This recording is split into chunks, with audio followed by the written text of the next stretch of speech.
Here's our story, Jesus the Healer. One of Jesus' favorite towns was Capernaum, which lay on the northern shore of Lake Galilee.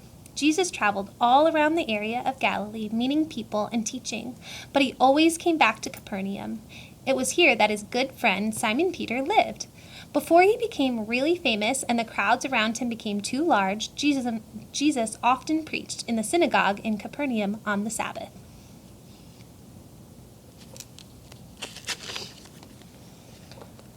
One day, after a service in the synagogue, Jesus went with James and John to Peter and Andrew's house. Peter had some sad news.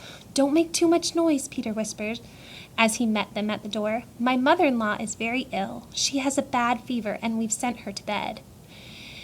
Take me to her," Jesus said softly. Peter led Jesus to the corner of the house where his mother-in-law lay. Jesus walked over to the bed and took her hand. She opened her eyes and smiled. Then, to Peter's amazement, she sat up. "I feel much better," she said. "Now out you go. I must get up and prepare your meal." She really felt better. Peter's mother-in-law was soon bustling about the house, slicing vegetables and boiling water. She wasn't the slightest bit tired or weak. It was as if she had never been ill at all. The news of what Jesus had done soon spread around. By sunset, there was a crowd of sick people outside the house. It seemed as if everyone in the town had come. They all waited impatiently with the friends and relations who had brought them, hoping that Jesus would come out and cure them. Jesus came out and walked through the crowd, healing the sick people one by one.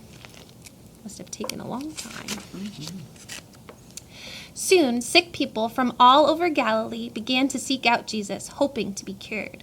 One day, when Jesus was walking through a village with his disciples, a man rushed up and knelt in front of him. "If you wanted to," the man said, "you could cure me." The disciples shrank back in horror. The man suffered from a skin disease called leprosy. In those days, everyone was terrified of catching leprosy. Lepers were forced to leave their homes and keep away from other people. "Of course I want to cure you," said Jesus, and without the slightest hesitation, he reached out and touched the leper. You see, all those people are staying far away, but Jesus is close to him and not afraid. He was ready to heal him. At once, the leper was cured. "Go and find a priest," Jesus told the man. "Let him examine you. He will see that you are now free of the disease, and he will give you permission to return home and live with your family again." The man shouted with joy and raced off in search of a priest. "Don't tell anyone what has happened to you," Jesus called out after him. But the man was too excited to keep quiet. He told everyone he knew that Jesus had made him better. The news spread like wildfire, and soon every town and village was packed with people hoping to be touched by Jesus' healing powers. Sometimes the crowds were so great that Jesus and his disciples could hardly move because of all the people pressing around them.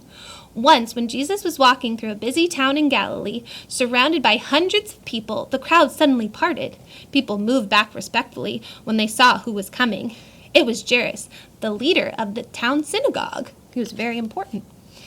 "Please help me," begged Jairus, falling to his knees in front of Jesus. "My little girl is dying, but if you put your hands on her, I believe she will live." He had great faith. Jesus took Jairus by the hand and pulled him up.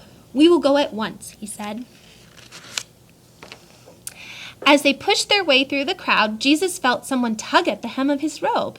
He stopped. "Who touched me?" he asked, looking around. "That's an impossible question to answer," replied one of the disciples. "It could have been any one of the people crowding around you. They are all trying to touch you." "No, it was someone in trouble," replied Jesus. A thin, pale woman stepped forward. "It was me," she stammered. "I am desperate to be cured." "Tell me what's wrong," said Jesus sympathetically. "I have been ill for 12 years. That's longer than all you've been alive. Explained the woman with bleeding which won't stop. "I've spent a small fortune on doctors, but none of them could help me. I thought that if I just touched you, I would be cured. And the moment I did, the bleeding stopped." Jesus smiled kindly. "It was your faith in God which cured you," he said. "Now go and enjoy your life and be at peace." It's wonderful. Meanwhile, Jairus was beside himself with worry. The woman had delayed Jesus from going straight to help his sick daughter. Then Jairus' heart sank when he saw some of his servants running towards him. "Your daughter has just died," they told Jairus. There's no point in troubling Jesus anymore. Jairus could hardly hold back his tears, but Jesus put his arm around Jairus' shoulders. "Don't be sad," he murmured. "Just trust me."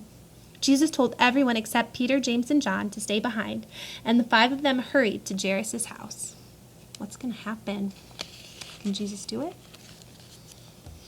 When they reached the house, they found the family in tears. The mourning women were already playing their flutes, tearing their clothes, and weeping loudly, as was the custom. Jesus strode inside the door, past the mourners who told him he had come too late. "Stop all this noise," he ordered. "The girl is not dead. She is only asleep." Could he have healed her before he even got through the door? No one could believe this. Some of the mourners even laughed out loud, but Jesus ignored them and asked Jairus and his wife to lead him to where their daughter lay.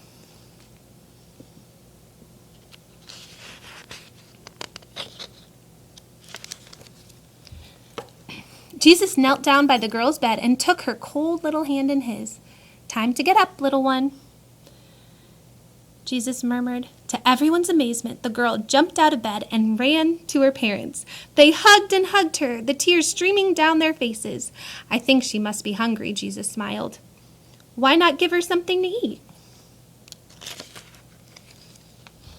Throughout the rest of his life on earth, Jesus carried on healing the sick. He cured people who were lame so they could walk strong and upright again. He helped the blind to see and the dumb to speak. No illness was too severe for the power of God to cure. Jesus also gave his disciples the power to heal people. They carried on with his work after his death, spreading the news of God's power and love.